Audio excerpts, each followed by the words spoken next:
Olá, a paz do Senhor, meus amados irmãos, a paz de nosso Senhor Jesus Cristo.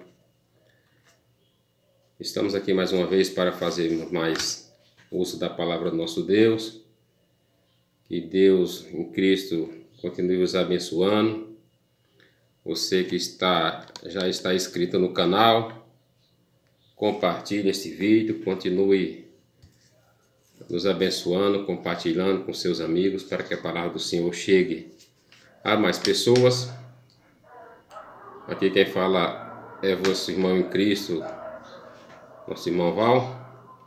E por sinal este é o canal do Val, a serviço do meu, do seu, do nosso bem espiritual. Hoje iremos compartilhar uma palavra que o Senhor colocou no meu coração no livro de Tiago.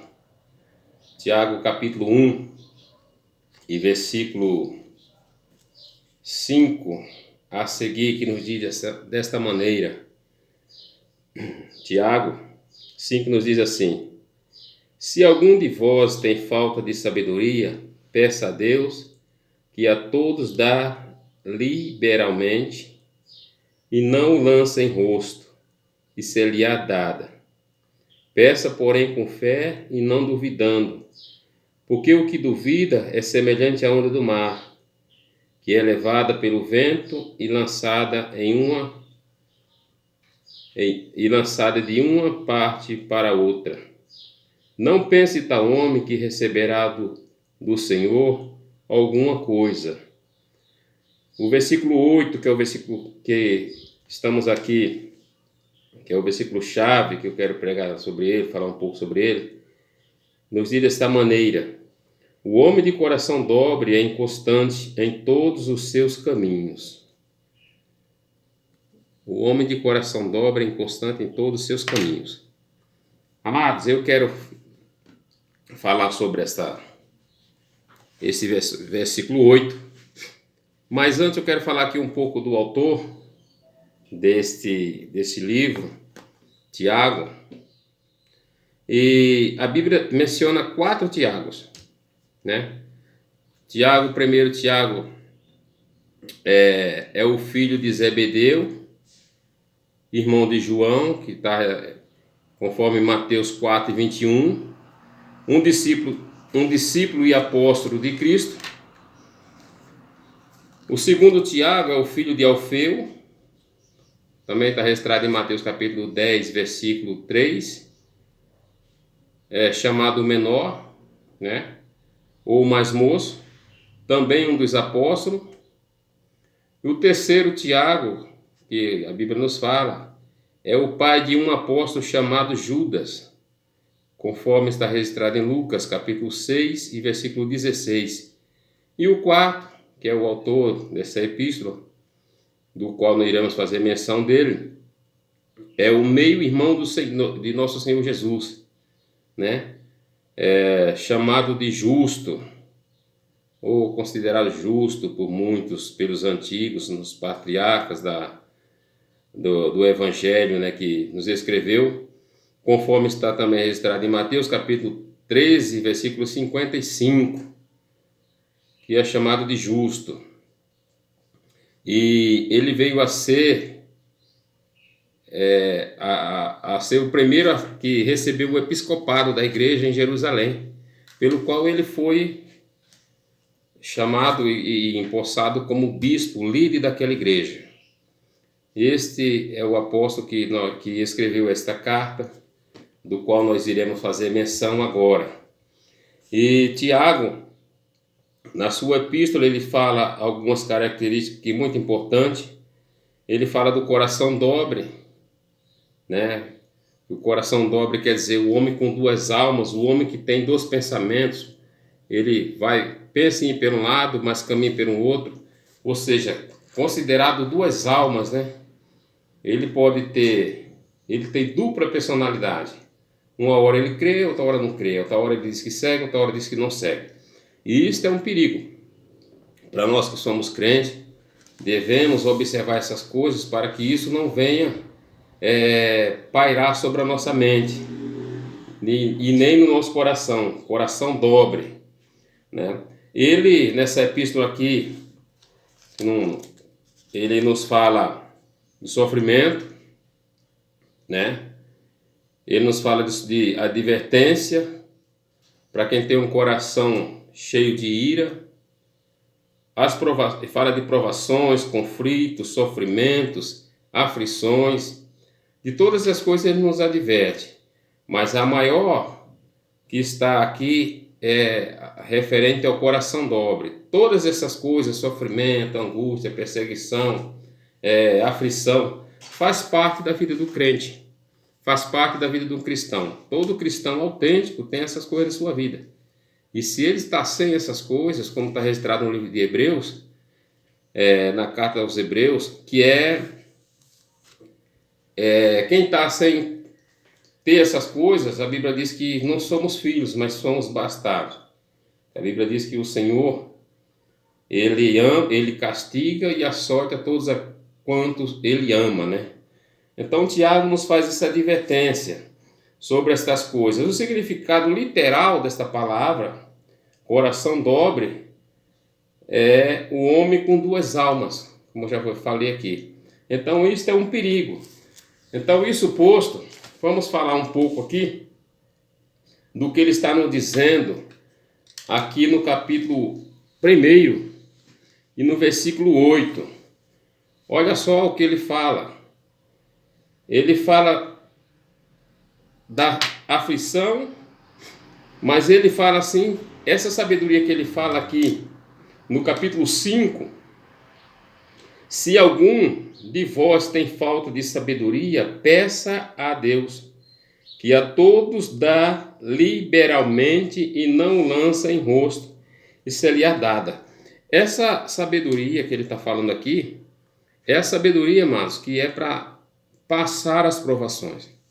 Como você sair delas, porque a circunstância, ela vem todos os dias. Ou seja, a gente vai dormir e amanhã a Deus pertence.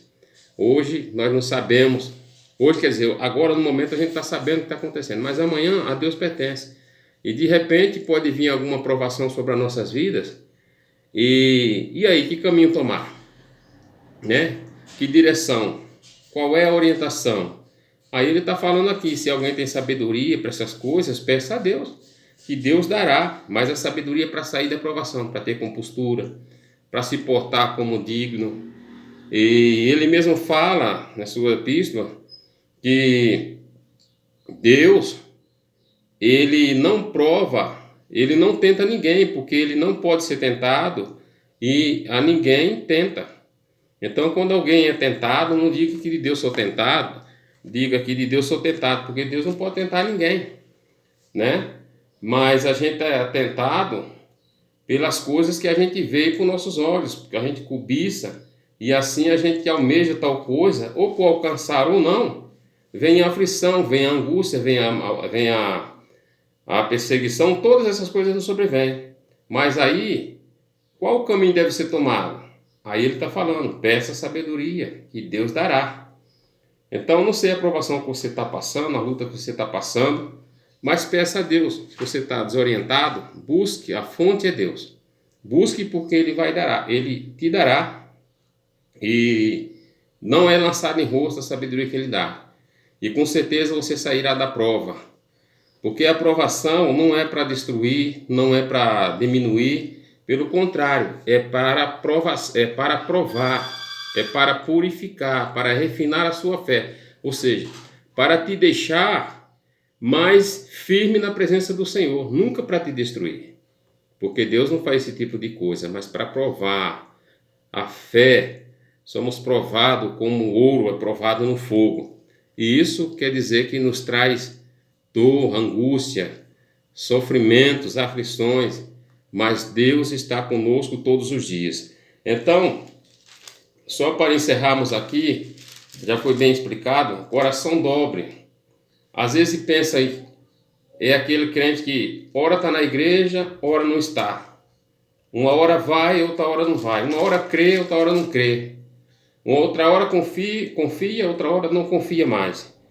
Então a Bíblia diz assim, não pense tal homem, no versículo 7, que receberá do Senhor, ou seja, de Jesus, de Deus, alguma coisa. O homem de coração dobre é inconstante em seus caminhos, né?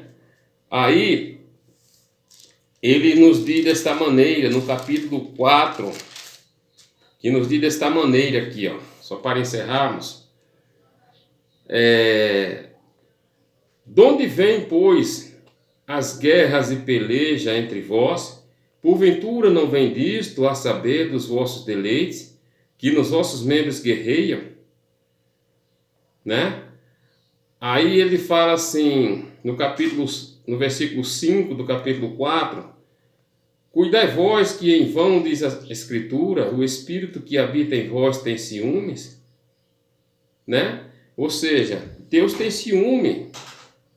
Esse ciúme aqui que o Espírito que está falando, que o escritor está falando aqui, não um ciúme doentio, não um ciúme possessivo, um ciúme, como muitos se vê por aí, satânico, que as pessoas até dizem, matam e usam o termo, vamos dizer assim, que é por amor, né? Mas o motivo é torpe.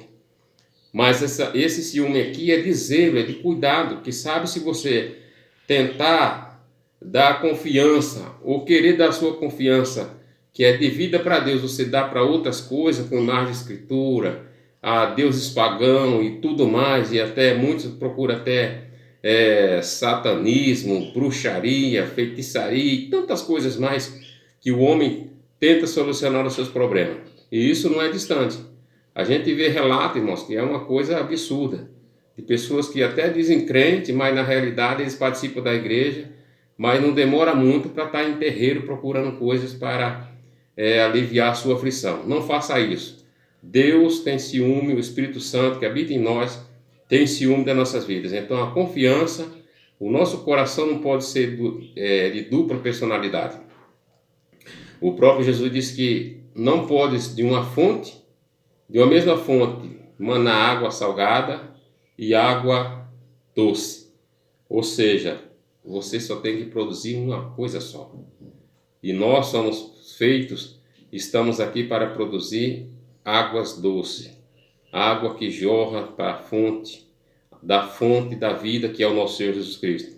Então, que Deus em Cristo vos abençoe, compartilhe essa palavra, se inscreva no canal, sou grato aos irmãos que já se inscreveram, mas compartilhe com seus amigos, para que Deus continue nos abençoando, e Deus em Cristo assim nos abençoará. A paz do Senhor Jesus Cristo.